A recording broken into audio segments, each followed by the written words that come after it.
like I care about you. Sometimes I cry. I'm not sure that I'm not that I'm all you got. Hey. Sometimes I don't know if I love you or That boy can not, baby. I can't hit. Watch this. Let me break it down.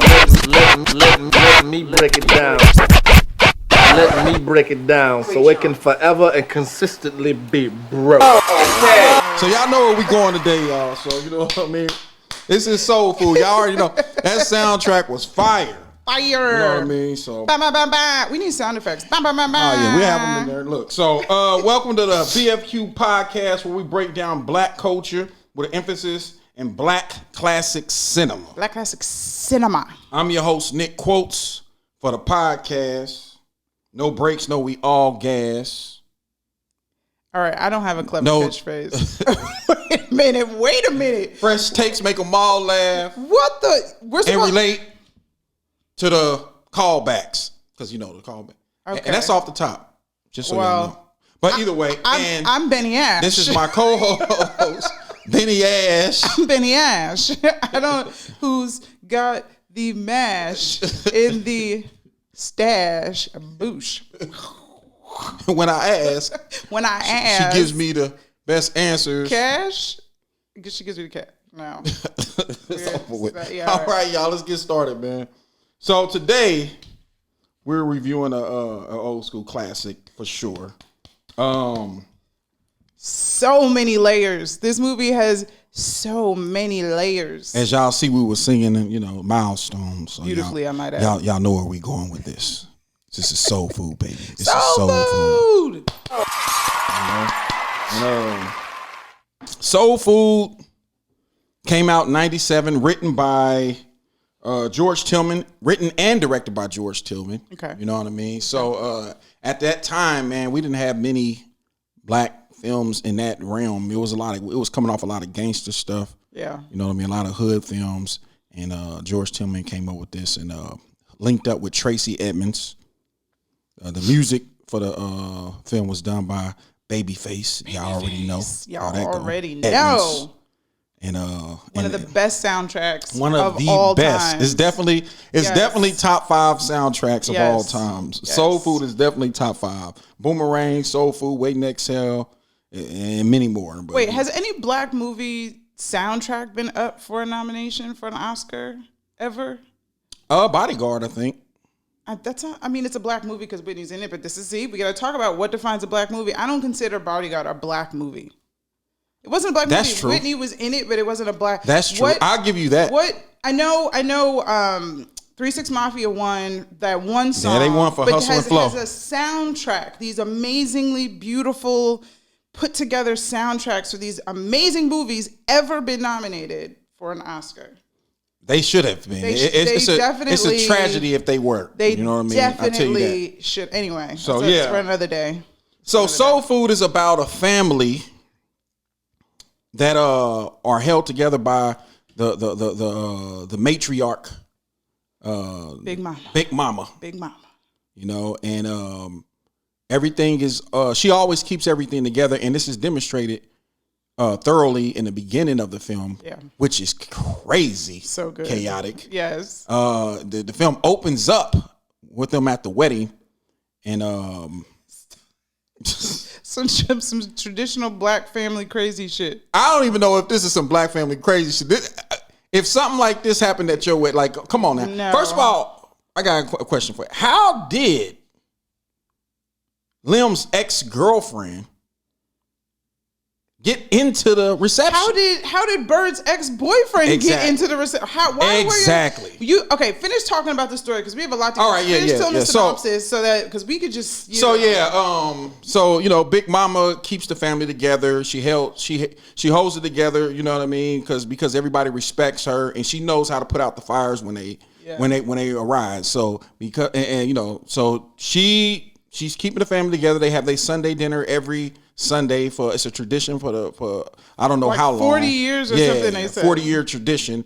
And Big Mama has diabetes, so she ends up getting sick. Mm-hmm. And because of that, she's in a hospital and the family goes to shit. Go completely fall apart. It's just kaput. Completely You know what I mean?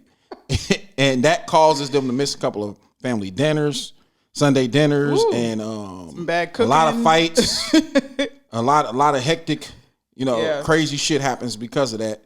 And they try to pull the family back together, which is tough with the catastrophic situation that happens that affected the family. So. Yeah. But they managed to do it.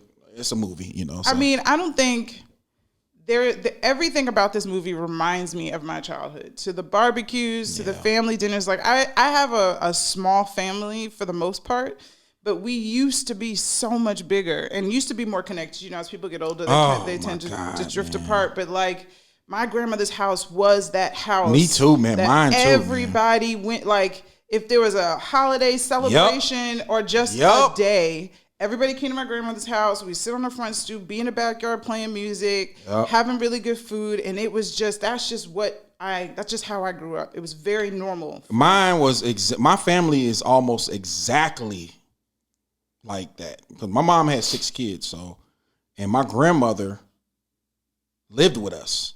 Yeah, my grandmother lived with my auntie. Yeah. So all the Thanksgiving and everything, we had family coming from all her sisters, my grandmother's sisters, and all my cousins and all that and everything. You know what I mean? It was crazy. And then my grandma died and that shit just ceased. You know what? My grandmother died and it all stopped. It stopped. It stopped, yo. So it was so realistic and soul food. When a grandmother passed, that everybody stopped communicating that way and coming together as family. Because all of my cousins and all my family, every blue moon person to show up, but it wasn't like it was like when my grandmother was there. It's like you need that anchor in the ground, in the family, in the ground. Patriarch, matriarch, either one, right? You need that person that grounds the family, and it's a respecting, right? So no one's missing that dinner because they do not want to disrespect grandma or grandpa. They will show up. Plus that food is fire, Plus the food is absolutely fire. But when they go, it's like they have no other reason to want to be together sometimes, and that's pretty common in most families. That's exactly what happened to my family. Yeah, mine 100%. Too. So this was a very accurate depiction. Yeah. When it comes to family. Definitely. But let's start from the beginning. Let's get back to this wedding opening scene. What was it? The reception. Wait, don't you want to talk about the character? We're talking about the character. We're gonna get into that. I want to get. We're doing a little different. We're gonna do a little different today. Let's get into the reception, man. Yes. Opening scene, reception. Oh my God. Scene go. So it opens up with them at Bird and Lem's wedding reception. Yes. Lem is drunk as fuck. Dancing on his ex-girlfriend, who has magically appeared. I don't understand. She came out of motherfucking nowhere. To me, it's good TV, but bad writing. What? That's not bad writing. It's bad writing because who the fuck? Like, you telling me that if you had a wedding with your man, that your sisters, or you ain't got no siblings, but your cousins and family will allow this motherfucker to come in the door. No, not when they know that that's his ex. Not only come even in the if door, it wasn't his ex, somebody dressed like that trying to come to your wedding. I don't care who she is. The way she was dressed off rip, she is not allowed in the door, yo. And if she managed to get there, stay the fuck away from my husband. What would you do if she was up on? Like, come on. I mean, I would like to think, and hey, to all my girlfriends, if any kind of crazy shit like that happens at my future wedding, y'all better make sure I don't see it. Y'all grab her, drag her ass out, straighten it up, because I don't want no parts of it. I don't even want to know it. I don't want to hear in the after party. I don't want to know nothing. That shit was wild. Don't ruin my day. Don't ruin my day. But then let's talk about Bird's ex. Right. The minute she turned around and he started dancing with his ex, she turns around and this dude slips money down her wedding dress. The front of her wedding dress. How did this nigga get in here? That is some the whole family know who this nigga is, and they let this dude get in the reception. This is what I'm talking about. That's why I say good TV, bad writing. Because there's no way in hell that they would have allowed them to be able to crash this wedding like that. But you would think that this is the setup for both of these people coming back. To cheat. But no, it's only the setup for Bird. Yeah. The way she did not slap. If a man tries to put his, like, she didn't even slap his hand. She slapped it after he put the money in there. No, she didn't. He put it down and kind of moved his hand away. She didn't, because her whole dress was pinned with money. Because, you know, you give brides money, you pin money to them at the wedding reception. And don't get me wrong. He slipped it down the front of her dress. And don't get me wrong. They did, you know, the little shorty went in there and told her sisters, and they was going to go beat the shit out of her. So that's because Big Mama was like, yo, come get your husband. Yeah, he on the dance floor acting a fool. But even then, her sisters let Bird go out there to fix it. They should have been out there squashing it. Yeah. They were like, you better go get your man. Nah, y'all better go get my man, because if I get my man, this wedding is a divorce. This is a divorce reception. We gonna know this right motherfucking now. Yeah. That I don't know how they didn't have. I don't know how they didn't have. I would, if I was writing this film, I would have had that series talk. I mean, talked about. They would have had a. Well, you couldn't harp. I mean, it was too much. That was just a setup for the craziness of the family. But they had moments. Bird and them had moments. I would have had that. That would have been a conversation. That was just one of the 100 things that was about to. Yes, and I think that's because they wanted to show how Big Mama. Could be. It was the. Is the the glue. She's going to make sure everything goes smooth. Because soon as, of course, when they went out there to beat her up, Big Mama was dancing with Lynn. Right. And everybody started smiling, and they got over it. And that girl was nowhere to be found. Yes. Which assumes she was escorted and Samuel was gone too. All right, cool. So let's get into these characters, man. We just had to open up with that because that was a wild thing to me. We opened up just like the movie opened up. We had to do that. Start with chaos. So let's start with Vanessa Williams, Terry. Oh, Vanessa Williams. So my aunts literally are each of these. I don't know why it's always these three like character. What are they called? Not stereotypes, but personalities or traits you can always find in your family. I had a Terry, I had a Bird, and I had a exactly. Maxine. And every one of your everybody family has that. Yep. So that Terry dynamic is the most successful one, who makes the most money, who always carries the weight of the whole family, feels like they're responsible for everything, because if they're not going to be responsible, no one else is going to be responsible, and then are miserable financially anyway. But they are the most miserable fucking people. Oh my gosh, she was miserable. Miserable fucking people, because they think they have to do everything instead of sitting there. Here's the thing. Although Terry I feel she probably was the worst in this film to me, but it's not without warrant. Okay. She been through too much. She ain't really been through that much. What has she been through? I mean, she ain't been through nothing. She's just a bitch. She is a bitch.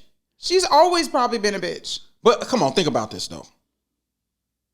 Her sister steals her fucking man, and she has to see this nigga every day for the rest of their life. She was That's crazy. How old were they? They probably was in high school. Right. Get over it. But still, that ain't weird to you. So if you had a sister and your sister, you going out with this dude, and your sister sleeps with him, takes him, yes, and sleeps with him. No, you don't. But you have to make a choice. Are you going to get over it, or are you going to let it be like make you bitter for the rest of your life? But your sister is horrible for that. As great as Maxine is in this film, dead fucking wrong. She was horrible for that. Dead wrong for it. But Terry had a choice: hold on to it for the rest of your life, like you have done, or move on. Instead, she chose to hold on to it and make her life miserable. In the whole fucking movie, she's jealous of Maxine and her husband's, and they do actually have a very dope relationship. We'll talk about. Yeah, man. We'll talk about. They're one of the best. But both of them are scandalous. Like and now this film, I know I said this on a house party back in the day. Yeah. But nobody on this film was without flaw. I'm talking about one person. Not one. The only one that's probably without flaw is the little girl, the little daughter that Maxine had. That's about it. Everybody else, we're going to get into it. All right. So Terry, this is the problem I had with Terry. The biggest problem I had with Terry is she didn't support her man's dreams. Yes. At all. 100%. That was a problem to me. She should have been at the show watching him perform. She didn't see him perform. You never saw her in the studio. Called his music a hobby. Giving a fuck at all about come on, man. And let me tell you something. That motherfucking band, that motherfucking Milestone, That was an incredible group. Yes, he was a great writer, great musician. Great musician. You should be able to see that had some potential to do something. Had all the potential. One thing you have to do, man, in any relationship, women, I'm just gonna tell y'all right now. If your man has a dream, you have to support him. And before you even get in a relationship with him, see what that is. Yeah. Because if it's something that you can't deal with, then you know ahead of time, but you have to understand that that's what he does. That's what he do. That's what he's always going to do. That's what he loves. That's his dream. But wait a minute. There was nothing to deal with. He had a good ass job. He was a lawyer. Right. Doing music on the side. There's nothing to even be mad about. You are still working, paying your bills, probably making really good money. Oh, and you're doing music on the side and built a studio in your house that you could afford to build. But the problem was... I have no problems here. You would. I have zero. You're doing... Exactly. But her problem is she just didn't support it. She just didn't give a fuck. At all. She just didn't. She was very selfish. So it's just selfish. Super like you have to support your man's dreams. And then, one thing about marriage is when you get married, you have to understand that I understand how things are now. Yeah. When you get into an initial relationship, you date somebody, things are the way they are at the beginning. It's just like any relationship. You get in, you have that the fairy phase. Honeymoon phase. The honeymoon phase, and everybody is, oh, I love it. you know what I mean? And then it goes to, you get used to and comfortable with them, and then things you start to relax a little bit, and then it goes into other phases. Yeah. Every relationship is like that. So when you're about to get married, you have to understand that people are going to change over time. Everybody evolves. So he was a lawyer for probably 10, 15 years. Maybe even longer than that. Now he wants to do his music. He saved up money. He got a little change. You know what I mean? At that time, that was a little bit of money. But now he wants to pivot. He wants to make his pivot and go for his dream. And he also said that too. He was like, listen, yes, I can spend $5,000 of my money that I worked hard for. And she tried to throw it at only 31-something thousand is yours. It doesn't matter. 31, if I'm taking 5, that's me. I'm taking 5, exactly. You know what I mean? So that was another thing. Listen, man, I understand that she wants him to communicate with her about taking money out the account, but come on, man. Like, I don't have to. I can let you know, but I don't have to ask you for shit. Exactly. You know what I mean? But she's right though. Let me know. Yeah, like, she was right to say, let me know. Yeah. Just tell me, right? Don't just do it because I wouldn't want to do that to you. And you're you could be planning something in your head that you're going to share with me based on what we got in the bank account. Anyway, she was wrong for that. That was her biggest flaw, is her being so selfish in her relationship, and she's so fixed to the point where she knew relationship that she couldn't just take care of home. Like every fucking argument, the only thing they said to her is, "Why don't you just take care of your own man? Mind your own business." To the point she knew she fucked up because even when she was talking to Kenny, after the shit with Faith, and he was like, "Why couldn't we work?"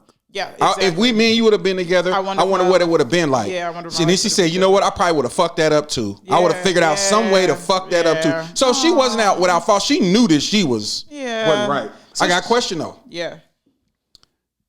I know she had Ahmad with her. Oh, when she caught, But would you went in there? No. She did the right thing. I know she did the right thing. So we're talking I'm not saying that people always will do the right thing. We're talking about the what would you do though? When Terry catches her husband sleeping with Faith. Yes. I'm sorry, not sleeping with, fucking Faith up against the wall in the recording studio. That was wild. That was that looked like that was probably some amazing stuff. Yes, it did. I ain't gonna that is a lot of guilt. Yeah. A lot of guilt. But that look afterwards, the looks on their face afterwards. That turn. See, let me tell you something. That passion and intensity leading up to initial insertion. I'm sorry, it's got detail was probably insane. It was insane. They had too much energy, sexual tension before that. And he helped her. You understand? He helped her. Man, with the getting the dance. She got. She got the. She supported him by going to his show. Right, with Terry never fucking. Right. Would, so you know what I mean. Shit happens. Yeah. But here, what happens after they had sex? The guilt. The guilt look. The guilt. Remember, I'm about to get you on this one. So look, you remember. Back on the on a Boomerang episode. Okay. And I said, I don't know if Marcus is a womanizer because sometimes after you have sex with somebody, you feel like, oh fuck, I shouldn't have did that. Yeah. It just happens. That's a callback to that. That's exactly what I'm talking about. That's why Marcus was a womanizer, because he never felt guilt. He never felt guilt. Well, he always felt like, damn, I shouldn't have. That wasn't it. Did. No, no. Marcus never felt guilt. In this particular situation, the minute he pulled out, after that nut, like you know what I mean? Like immediately, after that climax, shame and the guilt and the I can't believe I did. The way he sits and just the way she turns her head like. She's like, then she sits in the. I'm like, oh my god, they know they fucked up. They are wrong for that. No, so you wouldn't have went in there though. Terry comes up the stairs with Ahmad, her nephew, behind him, and immediately goes back down the stairs because one, she doesn't want Ahmad to see it because no child should be a part of grown ass adult business. And then, two, there's just, I think if Ahmad wasn't there, she probably would have bust in and fucked everybody up. Probably burned down the studio, threw some knives, just some things I might have done. And then, but she did. But would you have? If Ahmad was not there, I would have in that same situation. Because if Ahmad wasn't there, just to be clear, I would have set the studio on fire. But you're asking me with Ahmad there, what would I have done? The same situation. Yes, I would have did exactly what Terry did. I would have left. You would have left? I would have left. I would never want my nephew. And now I'm not a woman, so I don't know how women emotions work. But if I was the husband and say that Faith was my wife and she was in there fucking bro, and I had my son or my nephew with me, you don't let your child see that. I'm gonna say, hey, come in the room. I want you to stay in this room right here. Do not come out this fucking room. No, I'm going right back up there and regulating. I don't care what nobody say. Your nigga is cracking after that. I need that fade immediately. You know what I mean? I need that fade immediately. Somebody got to pay. I ain't. You know what I mean? But he said someone's got to pay. And they got to, man. Here's the thing, though. She goes and she goes to the little family gathering or whatever. She hugs Kenny and talk about if things would have been different, right? Here's the problem with that. Kenny wasn't shit neither. No, Kenny wasn't shit. Because this nigga was dating you and left you for your sister. He wouldn't have been no better. You know what I mean? Not to her. Not to her. Because maybe it's something about her. He was really good at Maxine. He loved Maxine. It was what he did. Like, I don't condone cheating in any way, shape, or form, but love is love, yo. And like him continuing to date Terry when he knew Maxine was what he like. It was love at first sight. Like, I don't know. I don't think you should deny those kinds of things. And sometimes, look, it turns out as beautifully as it did. They have 3 beautiful children. Facts. They're very much in love. Like, that's where his heart was. And he knew immediately. So, I don't know. Do you deny when you think you might have found real love, or do you go for it? Like, and be miserable. I don't know. That's tough, man. I choose love first. It's tough. It's tough though. First. But you don't see. Here's the thing. Cheat. Though. You don't have a sibling, so you don't even like that. You can't fuck you. You can't fuck your brothers, girl, or your sister. Like, I don't give a fuck. I don't give a fuck if they date for 2 weeks. It's over with. Not somebody you really or you ask. Sometimes people are like, now that's fine. If you ask and your brother or your sister say, I don't care. That dude was nothing for me. If he works for you, go ahead, girl. You know what I mean? Then that's different. But man, come on, man. Okay, that's them. That's that couple. All right. What's the next couple? All right, that was Terry. She had a lot. She had more to talk about than anybody. That was Terry. Okay, so okay. All right. Now, and we did Kenny. We did Kenny too. We did Kenny because there's a lot of characters we got to get through. Yeah. Let's get to Maxine. Okay. Oh, we love Maxine. Vivica Fox, man. Vivica Fox. She was great in this movie. Maxine. She was phenomenal. So good in this movie. She was really good. This is one of her best roles. This is definitely one of her. She was very believable. This and Two Could Play That Game is probably my favorite roles that I've seen from her. This was probably my favorite of her. Right. She was very believable. She was a good mom.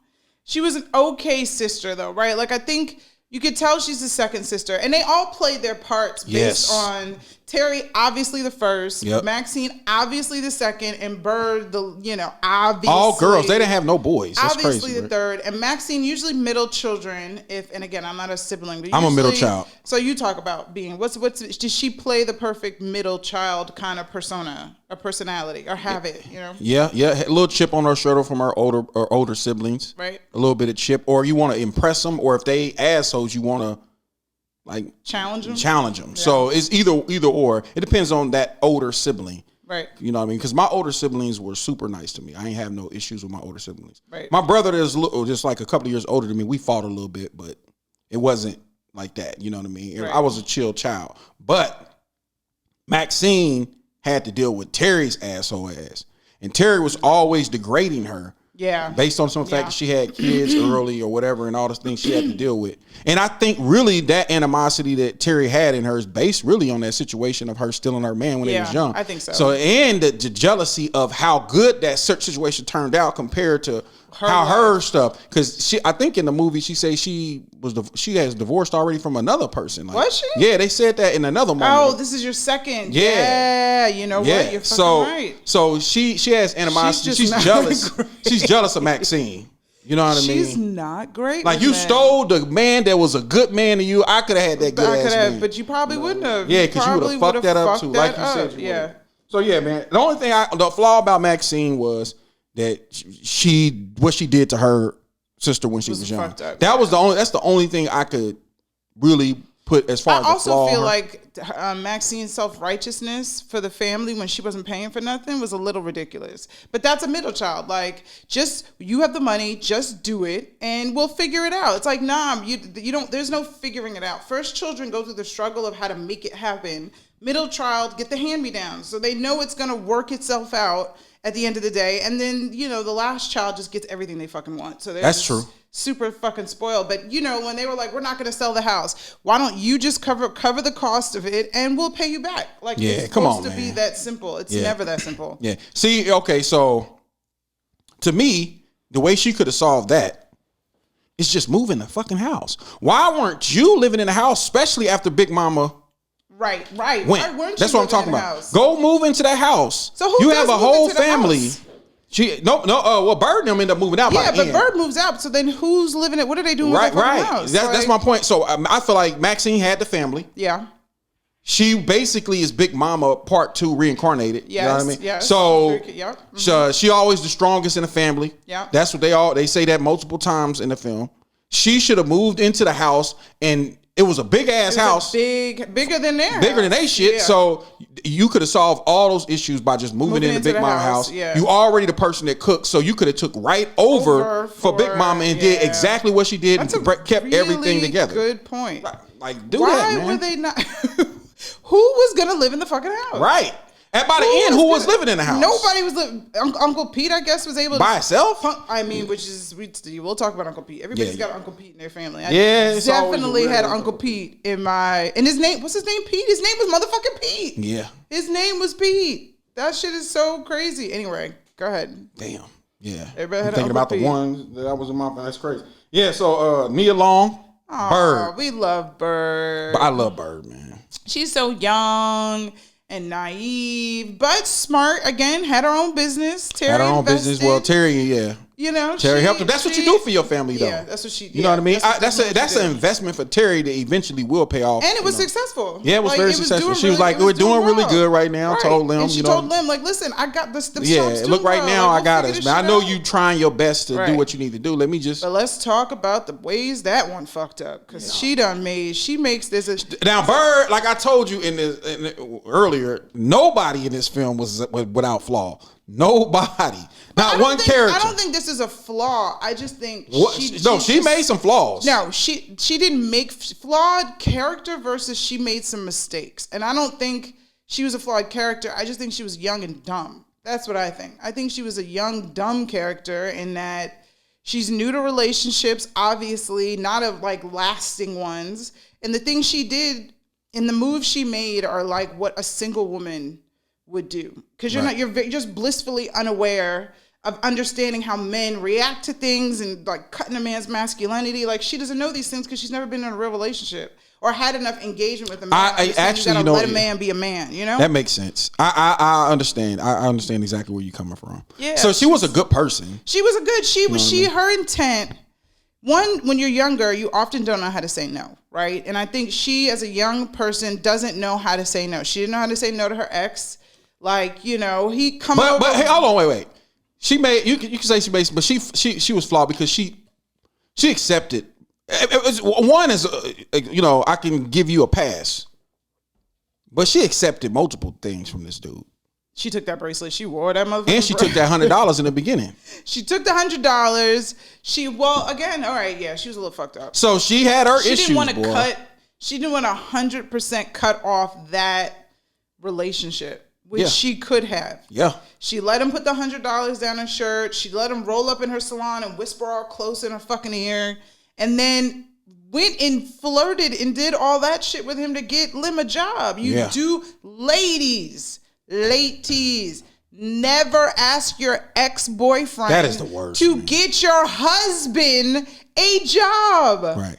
What? And that's a question that we want to ask y'all, and we'll answer it ourselves. Is do you think it's okay for your woman to get you a job?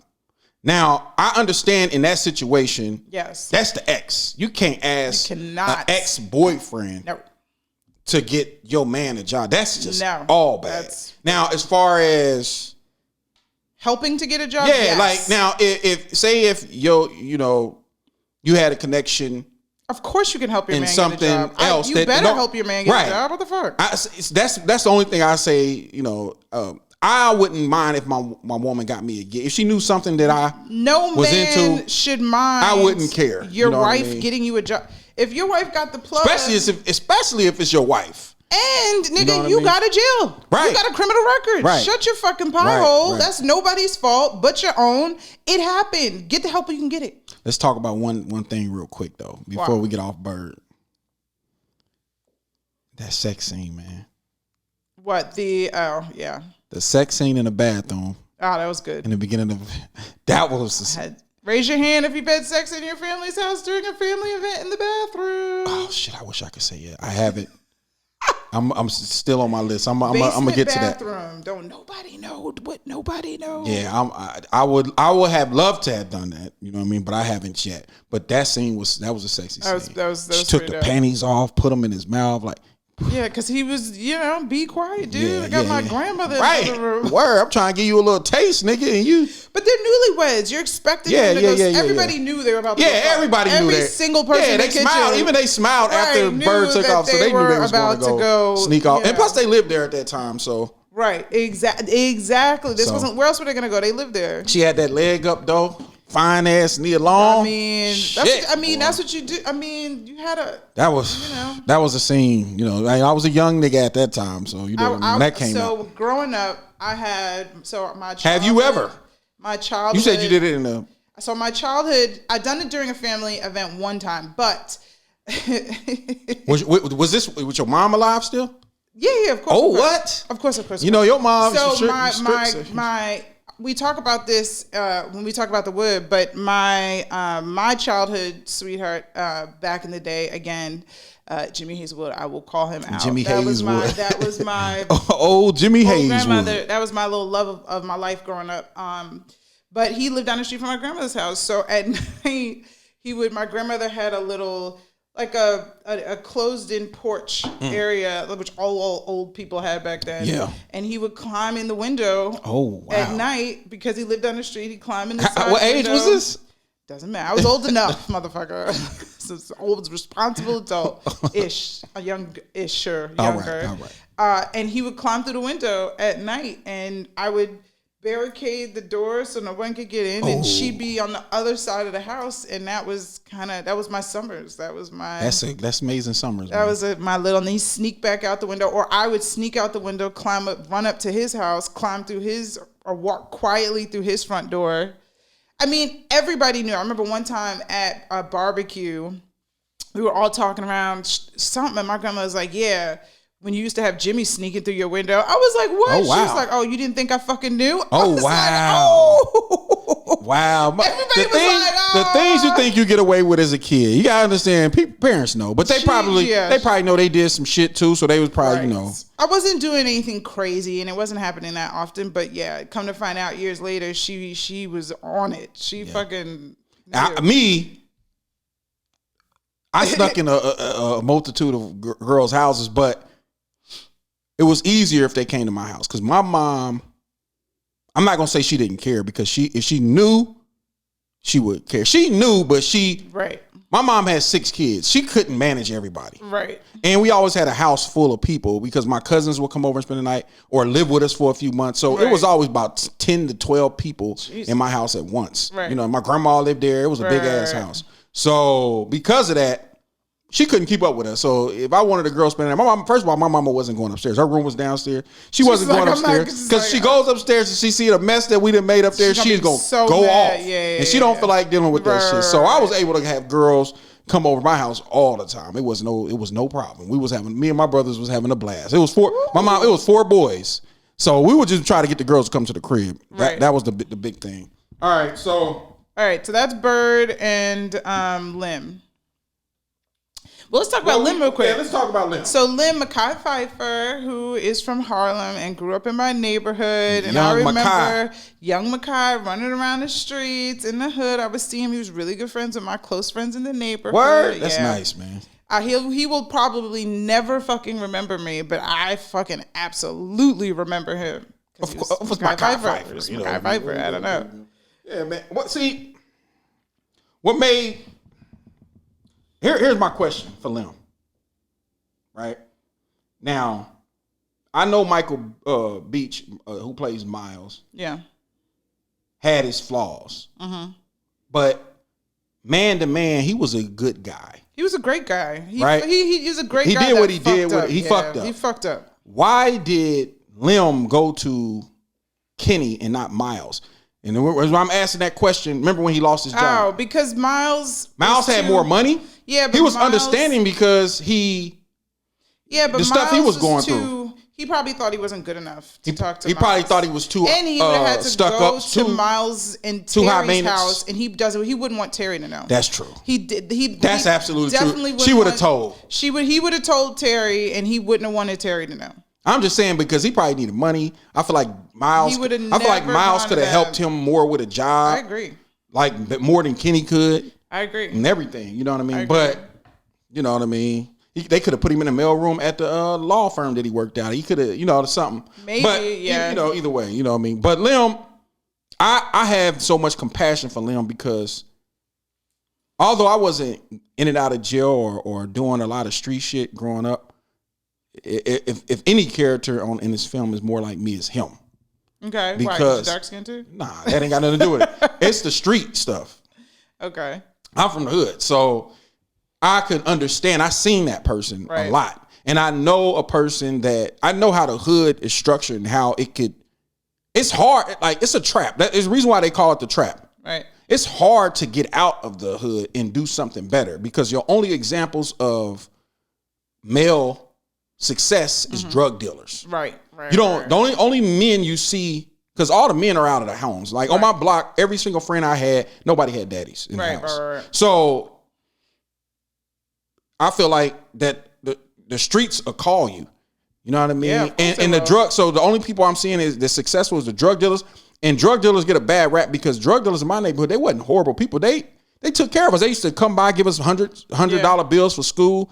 Like, to go buy something and get a bad rap. I'm saying, but I understand why they. Yeah, no, we grew up that way. Some of their moms was crackheads. Some of course, they didn't have. That's all they knew and had it's seen. Circumstantial, and sometimes and when you poor like that, and you ain't got no father figure. You're gonna grow up. You're gonna see that drug dealer with a nice car, all the girls, all the money.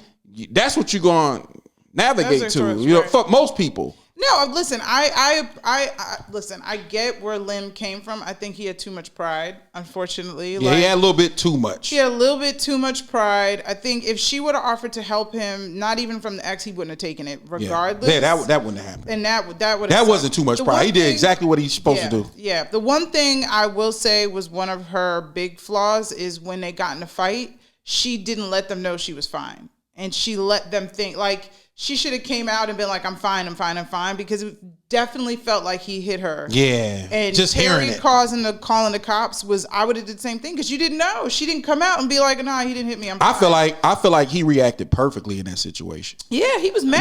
Now I don't think he should have pushed her at the end, but that still was light. That was very light, and he was. He was angry. First of all, You fucking like he reacted. I would have reacted, especially at that tender young age that they were. I would have reacted that same fucking way. Yeah. Like, come on, man. Like, yo, ex, you fucking it. What the fuck is this? You got this on your wrist. And the way her ex did it intentionally. I would have whooped his ass the same way. He was fucking Bert. Yeah, hands down. I was so happy when he beat the shit out of Samuel. He beat the shit out of him because it's unfortunate and his temper kind of got the best of him. I'm glad he ended up getting his job back, but the ex 100% deserved it, and he did that shit on purpose. Oh yeah, he deserved it. Of course, he did that on purpose. Like, so I got it. I'm with Lim. Lim is that's the guy that I resonate with the most. I fuck with Lim. He was a good character. So I wish he was more successful. Hopefully, if that was like in the future, he might got better. Well, they did make the Soul Food series.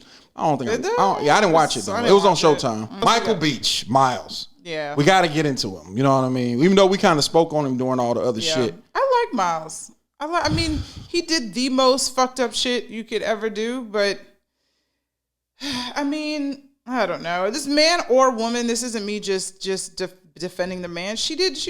When you're married, you gotta be responsible for your partner. You can't just leave your partner out there desperate and in need of intimacy and attention and compassion and understanding. And I feel like she was so worried about the family and fixing everybody and doing everything. She wasn't worrying about him.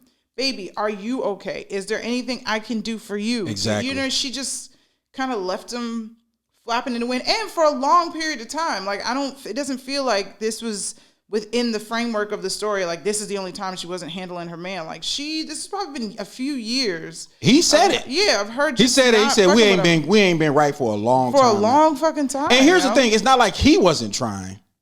Remember, he was trying to get her to go out and do stuff, and she was like, and she just kept always putting him off. Yeah. So when he did cheat, it was understandable. He still was wrong as fuck. Wrong. Yeah. Like, here's the thing about Michael Beach, man. Is Michael Beach fine as shit? Yes.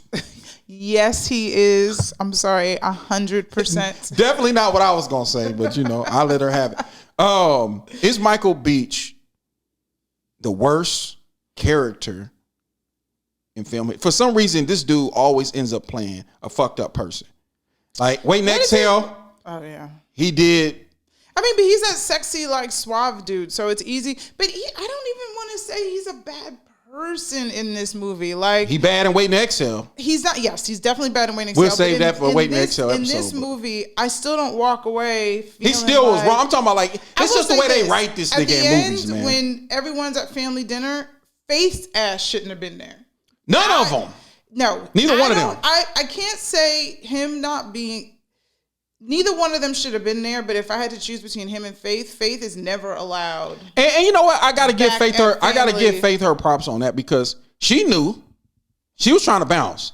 Amaya grabbed her, please don't go, please. That bitch should have never showed up. She still should have bounced. She should have never. She showed up for money, you greedy bitch. Right? What the fuck? After what you did, she should have never showed up. You used mama's credit to do this. You got money. She's been notoriously. Then you fucked Terry's husband. The worst. And then you fucked Terry's husband. And you the one that fucked it. Because if you notice, she was being flirtatious when she was on the floor laying down with her ass out, all that shit. And what did Miles do? He bounced. Yeah, he said, you just bullshit. He said, whatever, I'm going to the studio. And he wasn't trying to fuck with her. He went right up to the studio. In between his legs. After they've been drinking, he even had the brains to know, let me take my ass upstairs in the studio so I can get away from her because I can see where this is at. Yep. But he's drunk. He's a man, and he ain't been getting any attention from his wife.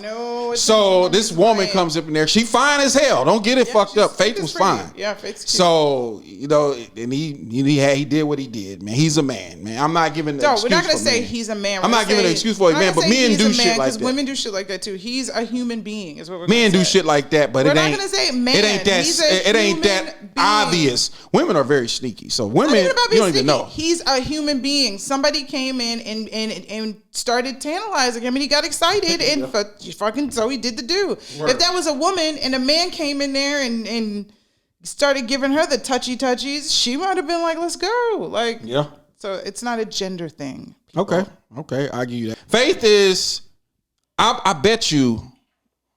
hot take on Faith. Yeah. I guarantee you that Faith probably, based on her character, was molested as a child. I think so. She probably been through a lot. People was touching on her or something. The backstory, you didn't even know you needed to know. Right. I bet you that's the backstory on her. I bet she went through something. Nobody just. She could have. Maybe it was Uncle Pete. Ooh. Ooh. You know that back in the day. People don't want to talk about that Maybe it was elephant. Uncle fucking You know Pete. about them people that was fucking with them kids. Yeah, it was a reason why they was telling them kids not to go up there fucking around with Uncle Pete. I told you to stay. We don't know what Uncle Pete did. Not putting any bad juju. Yeah, we ain't gonna put nothing on Uncle Pete, man. We're just saying, like. We ain't gonna put nothing on Uncle Pete, man. But I'm just saying, yo, there's some secrets in family. Yeah, man, they had some secrets. Layers, sure, yo. All right, so here's the thing about Faith. Another thing about Faith. If I was Terry, if you were Terry, yeah, you see, after they just fucked. Both of them was at the gathering. She let that shit go way too many days. We ain't coming to family dinner. And no, I think this was right after that. She had the same shit on. Ahmad had the same shit on. This family dinner was it the same day? Yes. Oh, I thought I didn't realize it was. Oh, I thought this was like the next day or a couple days later. She had the same shit on. So later on that day. No. It had to be the next day because it was he was in the studio. Was it during? It was the day? daytime. Oh, it was daytime. It was daytime. Yes. Why are they drinking then in the middle of the day? What in the? It didn't look like it was. You know, it's weird. You know what? That's surprised. They probably fucked up because it didn't look like day when they was in the drinking in the thing. Yeah, but when they went upstairs, it was clearly day. And if it was day, it was clearly day. Why are y'all day drinking in a sexy environment in the middle of the day? Like, what's happening? Yeah, that was all right. weird. I got some questions on that. Yeah, inconsistencies, director. Yeah, they might have messed up, but it's funny. I mean, this many years later, we just now noticing it. Noticing. We're not that sharp. Yeah. So Faith, man. She's a bitch. If you was Terry, I know if I was Terry, when I seen Faith, I would have fired on her. Yeah. At the gathering, right after, you just fuck, bro. Like, I mean, what she did with that knife, I can't say I wouldn't have chased her with a knife. Can't say I wouldn't have did that. But here's the thing about Faith that pissed me off. Terry, like, they grabbed the knife from Terry. Terry, like, get out. And she, I'm sorry. And just sitting there soaking. Bitch, you lucky I ain't caught you with the knife, and you just go. If you watch that scene again, y'all watch that scene. She just sat there like, oh, like what? Get out! I just told you to leave 2 or 3 times. Get your ass out! You know what I mean? Like, and she just stood there like, I don't know. I would because of that.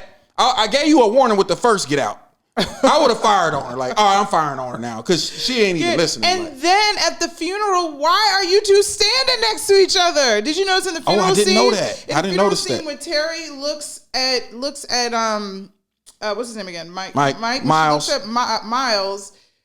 Faith is standing right behind what? her. Like, just because y'all ass need to. And they might have did that just for the sake of the camera angle. So the film did it, yeah. But if he's standing here, let's say she's standing like right here. Your motherfucking need to be on the whole other side. On the other side of the funeral. Low key, you might not even need to be there. Right. Honest. You should be in the back. Right. Cheaters and assholes go to the back of the funeral, not the front of the funeral. And then, of course, we got to talk about the simple fact that, like you brought up a little earlier, how the fuck did they let Faith come to the family dinner? What? Yeah, let's talk about Ahmad and this sneaky little ass. Yeah. Let me tell you something, man, about Ahmad. Ahmad, low-key, is the villain of the story, man. I do not believe he is the villain. Him and Big Mama. Villain? How dare you call Big Mama a villain? Listen to the hot take on that. So, Ahmad was Dennis the Menace, number 1. He was little Dennis the Menace. Yes, I could see he was that. Dennis the Menace. I could see this Dennis dude the Menace vibes on that, yeah. Lying to everybody. Setting people up. Okay. I'm talking about everybody, telling them they're going to get a little taste of change. Yeah. Just to bring them on. Well, he didn't know what else to do. Over to Big dinner. Mama asked him to bring everybody together. What was he supposed to do? That ain't the way you do it, though. How are you supposed to get all these people who hate each other in one room? Money rules the world. I know, but he still was a menace by doing that. Like, he got everybody thinking they was about to get the money to bring them over. What could he have said? On top of that, or what could he have done that anybody would have showed up based on all the bullshit that just happened? I don't know, but he could have thought of something. There was Maybe he could have said, Nope, there's nothing. Yeah, you're right. I don't know what else he could have did. It still was wrong though. The one mistake he made was inviting Faith. No, nigga, you don't invite Faith. Yeah, that was wrong. You do not invite Faith. But he a kid, so he get a little. No, have you ever seen Dennis the Menace? Yeah, of course. Dennis the Menace was a good kid. He was a terrible kid. What are you talking about? I think he was good. He had good intentions. Never. He just was fucking shit up. Fucking worst. I just can't believe Faith had the nerve to show up.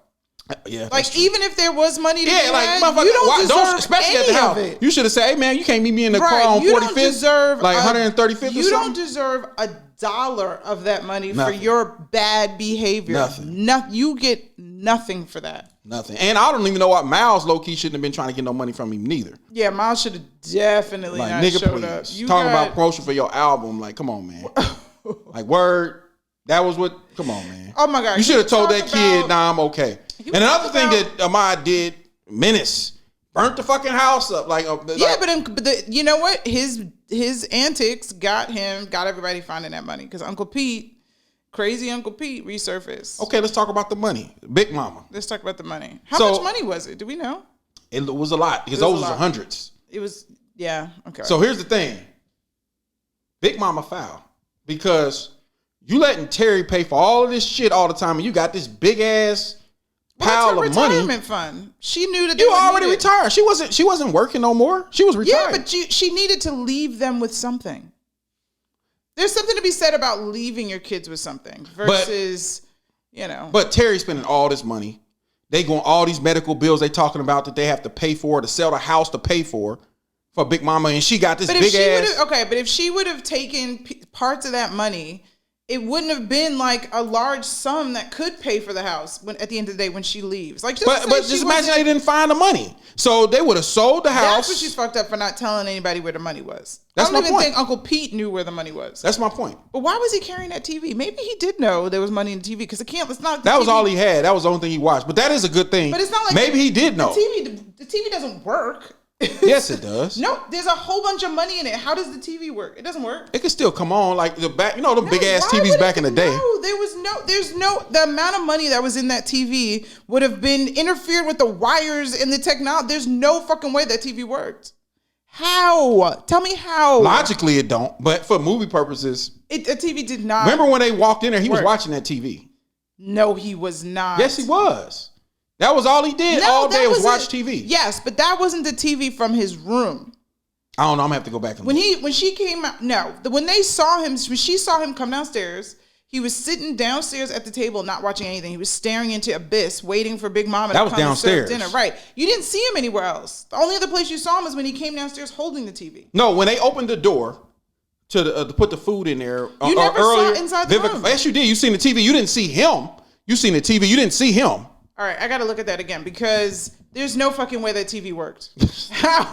In real life, logically, it shouldn't have worked. That's one of your whys right there, like low key. I'm just saying. That's one of your whys. Somebody can just help me understand how TV's stacked full of, But I feel like Big Mama was scandalous for that. She should have at least told Terry. She should have told somebody when she died. And if Uncle Pete was the person you told, that was horrible. You should have told Pete.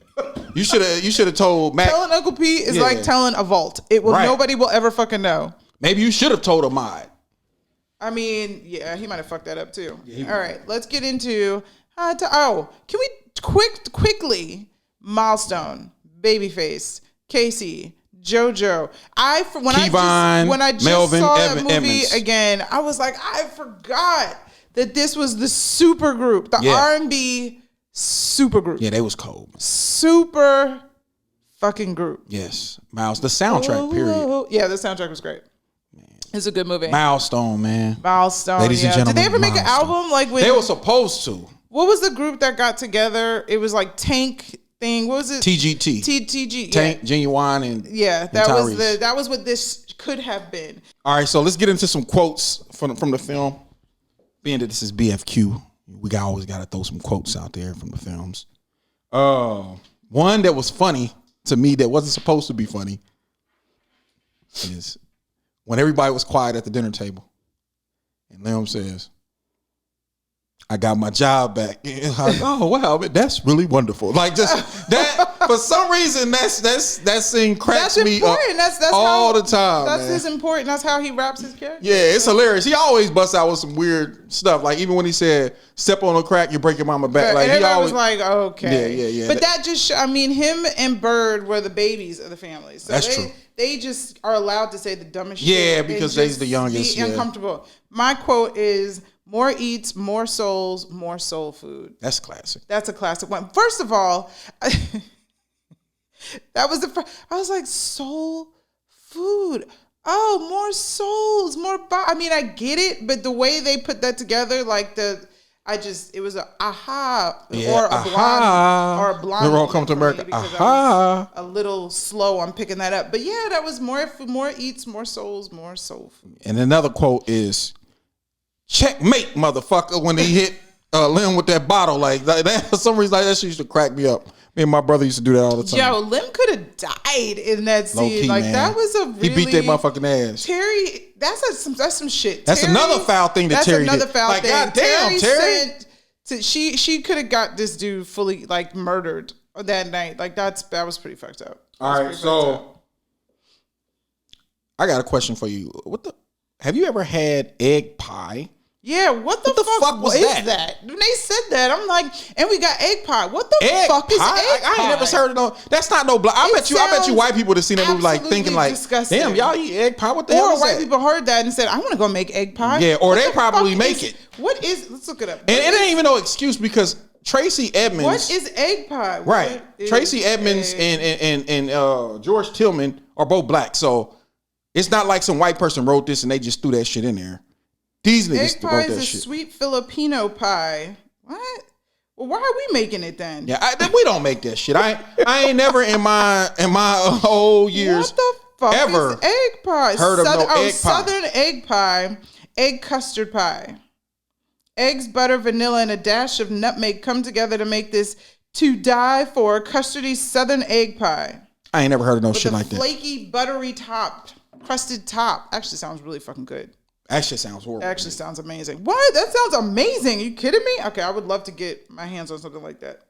I ain't this never. This whole movie just made me hungry because the food is its own the character. Food, oh my God. But right now, I wish I had some. Matter of fact, when I go home, I'm gonna get some cornbread. I'm gonna get some mac and cheese. I'm about to go get down. The food look good as fuck on there, man. Amazing. The food always. Every time I watch that movie, it makes me hungry as shit. Hungry. All right, so who's your favorite character in the film?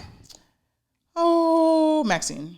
I just love Maxine. Maxine is the best. She's the most down to earth. I mean, yeah, she's got a little trifling moments, but for the most part, she loves her family. Great. She loves the kids. She did everything she could to be as grounded and kind of be the one to take over Big Mama. And you need that. You need that person in the family that's going to carry your generation, the legacy. Yeah, that's keep facts. It going. And that was who she is. She's the new matriarch, basically. Yeah, she's an important part of how the family moves forward and really, keeps everything together. So I gotta give it to Lim and Bird. Like I gotta give it to both of them. I just love them as they're a good couple. As a couple, and I just like I said earlier, I relate to Lim a lot. So though that character, I think he was an innocent guy, man. Like in the whole film, he tried really, really hard. He had some woes, but he tried really, really hard. Woes, yeah, you know what I mean. He used to pick up a mod, you know what I mean, and drive him around. Yeah. All that, you know what I mean? He was a good dude. He was a really good dude. He wanted to do well, man, and so I have nothing, he was probably the most he didn't do anything wrong. Yeah. In the film to me. No, he didn't. I mean, he actually didn't. He really did. I mean, his reactions were exactly based on what happened to him. Like outside of him just having a lot of pride, that he didn't really do. He tried to do everything he could to get back right and be a good husband and support his family. And now he's about to be a dad, and you know what I mean. It's dope. Who got on your nerves the most? Terry, God. Every day she had to mention that she paid for something. Everybody has that person there. Well, I mean, I paid for it with my thing and I did this and I did that. Then don't fucking do it. I hate people who always claim what they've done just so everybody can constantly be reminded that they do it. If it bothers you so much, just don't fucking do it. Yeah. Just shut up. Yep. Just don't. She was the most annoying by far. Even now, Faith was a bitch. As you watched every move that Faith made, you were just like, this scandalous bitch. Yeah, Faith could have got on your nerves both. Terry's still taking them. Yes, Terry was the worst. Terry was just, Jesus Christ, man. I could never date anybody like that, man. As fine as she is, she'll get the initial date because she fine as hell. Yeah, but the keeping her, she's a tough one. She's bitter. She's angry. She needs to just get that chip off. She needs to figure out who she is and what she wants before she gets in any kind of next relationship. And you know what's funny, man? For some reason, which we kind of spoke about when we was on Boomerang. When we talked about Boomerang, was that successful black women and their choices that they have and how limited it is. Because Miles was formidable at first, but then now that he wants to do music, he's not formidable no more to you. Well, he could have been if she gave a fuck about his hobbies. Yeah, she didn't though. But I'm saying how she felt about it. She just, I don't know. Women, successful women, I'm not going to tell y'all to ever lower y'all standards. Do not do that. But y'all have to have a little bit more, what's the word? Compassion. Yeah, she's just tough, yo. Like when you're the first child, and you got to pay for everything. You got to do all that. I understand why, but come on, man. But she still was the most. She still was character that got on my nerves the most. Man. All right, let's get into the versus section. Okay, go ahead, go for it. Who do you think was the best man to be with out of all the guys, all the men in this film, every single man in this film? If you had a choice to be with one of them, who would it be? I already know who I think. I would say Kenny, but with the with the little bit more, sexiness and kind of elevated status of Miles. Just a little bit more. He had a good job, but didn't he have his own business? Yeah, he had I think he was a mechanic or something. He's doing pretty good, but I feel like he's smart enough that he could have been doing buying Apple computers and shit for his baby. Yeah, they had a little change. Better. But Kenny, of course, he was a good dude. He was a great guy. He was a good dude. He was a great guy. What about you? Shit. Between Bird and Maxine. It's hard. That's a hard one, man. That's tough, man, because damn. It's so hard. I want to pick Maxine so bad, but it's just so hard to pick against Nia Long. Oh my God. We're talking about the characters. I know, but it's still Nia Long. You know what I mean? All right, fine. I don't know, man. Probably Nia Long. Boo. Maxine's the best. Maxine's the best. All right, let's get over it. Let's get into. I'm picking Maxine. I'll pick Maxine. Verses? Another question for guys. Mm-hmm. So I already know that Kenny would be your guy. Yeah. Out of all of them. Yeah. But I want you to really, really think about this one. This is tough. All right. It's not tough initially. Okay. But if you think about it. Okay. Before you answer this question. All right. Lim or Samuel? Mm-hmm. Ooh. For what? To date? For you for your band. To be with you. For you to fuck with. Oh man, right? That is not fair, right? Because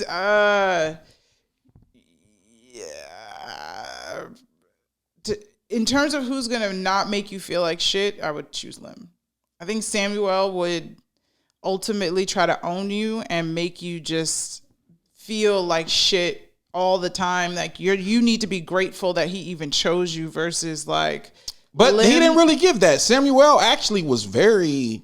Nah, he was very for Bird. He was really. He wanted to own her, and that's a very different energy when you're dating someone who wants to own you. He seemed like he was really conceding to her. Who wants to be with you. He wanted to own her. He wanted her to say, I am yours and no one else is.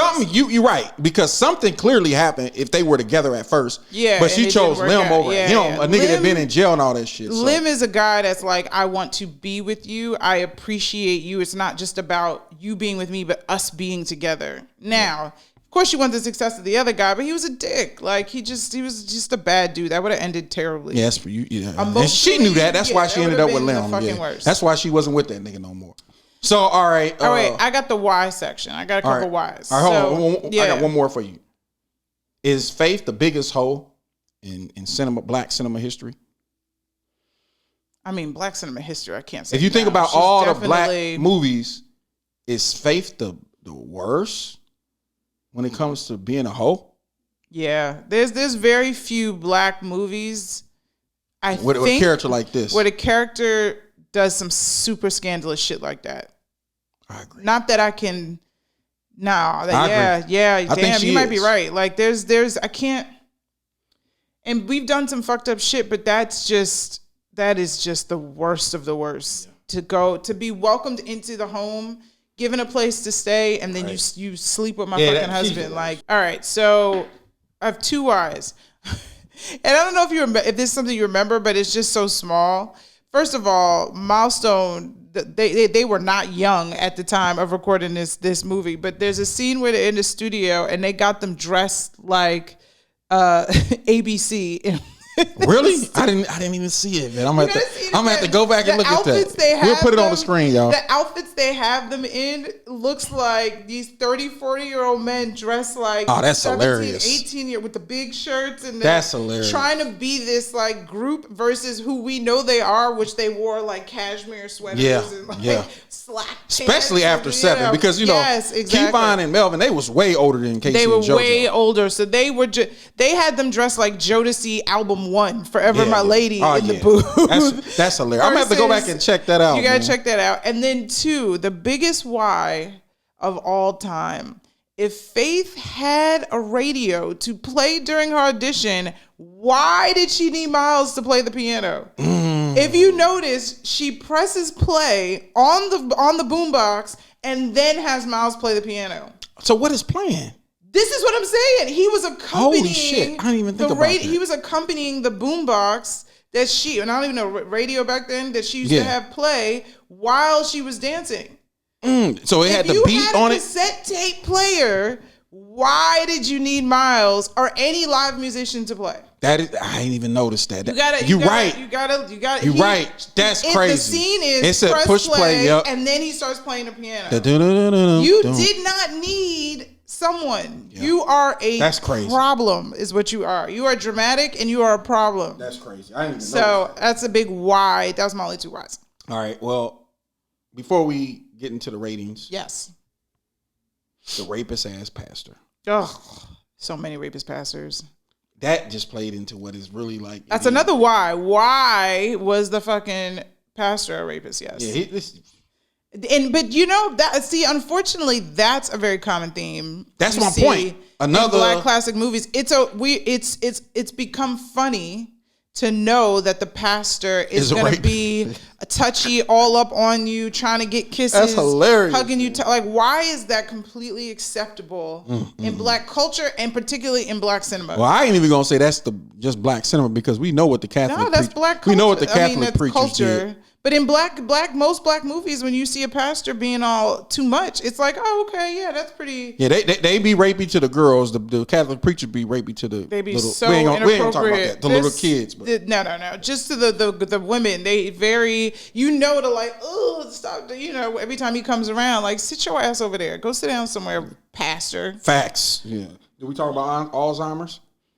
We can. I mean, I had an Uncle Pete that lived.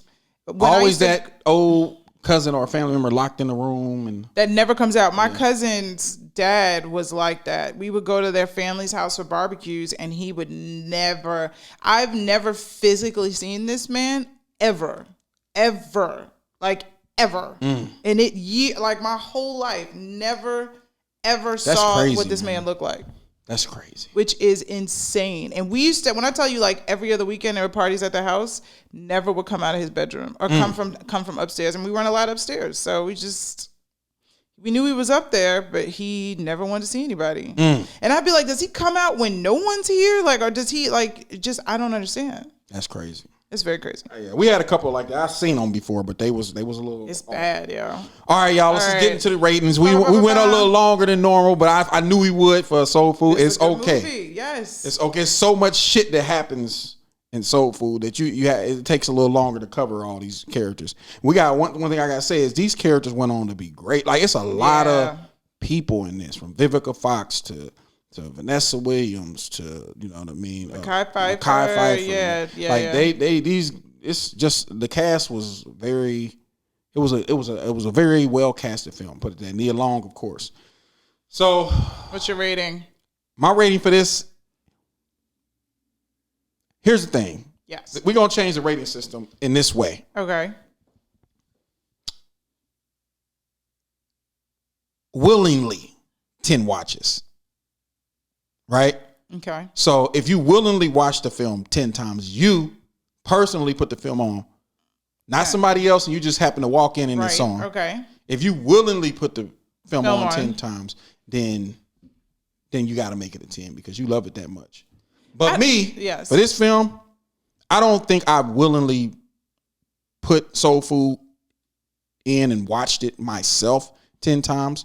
Family might have. I might have walked in the room and my sister was watching, or my mom or somebody like that. Now I'll sit there and watch it, but I've seen it. I know I've seen it probably 20, 30 times, but it's willingly. I can't say I willingly put it on 10 times. So because of that, I'm going to give Soul Food an 8, a solid 8. Okay. You know what I mean? Just because of certain things that happened in it that just didn't make sense to me. Like we talked about at the beginning with the, you know what I mean? The scene with the exes and that. Yeah, showing up. And hold on, and before we get on that, what the fuck was up with Miles' haircut? No, not Miles. What the fuck was up with Ahmad's haircut? You know they never. Oh my god! They always have kids' haircuts are the worst. Oh my god! I'm gonna put that on screen. Look at this. Their hair looks soft. Look at this haircut. It don't even look soft. Shape ups, nothing. No shape up. He had a chilly bow. It's just the line was all. Yeah, it's a young kid. It doesn't need to be far like that. But this is a movie. Like y'all could have cut the boy hair. They never ever cut Jesus men's Christ, hair properly. Man. Men's hair in black movies always just looks soft and fluffy. It never has. Back then, it just juices and berries. Just juices and berries. You know what I mean? All right, so what's your rating?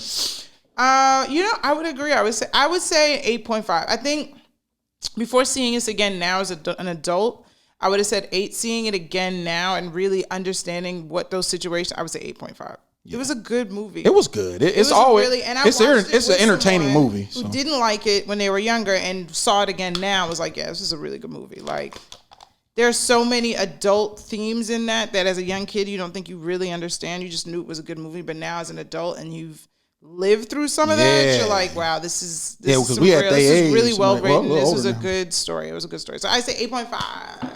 Yeah, good. That's our ratings for Soul Food, y'all. And that's our podcast for Soul Food, man. So thank y'all for coming out for this, man. This was a long episode, but I enjoyed every minute of it. I'm your host, Nick Quotes, with my lovely co-host, Beny Ash. You know what I mean? We're giving you the tunes on the way out. Like I care about you. Oh. I spend like all of my days, baby, trying to design just how things got this way. I thought that we were in love, but I swear right now I don't know what you want. Make sure that I give you quality time. Well, we can go on. That's all. You know that was the shit. Milestone killed that, man. All right, we out. But we out, y'all. Peace.